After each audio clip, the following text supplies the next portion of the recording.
Warning, scenes contain disturbing images of violence, suicide, and decapitation. The Philistines fought against Israel. The Israelites fled before them, and many fell dead on Mount Gilboa. The Philistines were in hot pursuit of Saul and his sons, and they killed his sons, Jonathan, Abinadab, and Malchishua. The fighting grew fierce around Saul, and when the archers overtook him, they wounded him critically.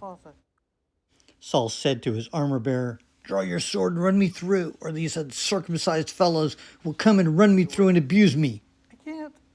But his armor-bearer was terrified and would not do it, so Saul took his own sword and fell on it. When the armor-bearer saw that Saul was dead, he too fell on his sword and died with him. So Saul and his 3 sons and his armor-bearer and all his men died together that day.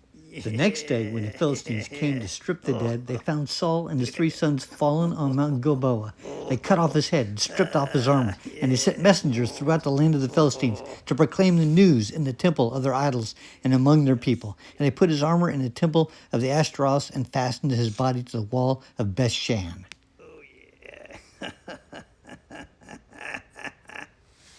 When the people of Jabesh Gilead heard what the Philistines had done to Saul, all their valiant men marched through the night to Bethshan. They took down the bodies of Saul and his sons from the wall of Bethshan and went to Jabesh.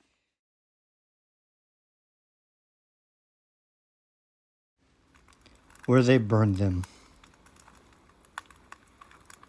Then they took their bones and buried them under a tamarisk tree at Jabesh. And they fasted 7 days.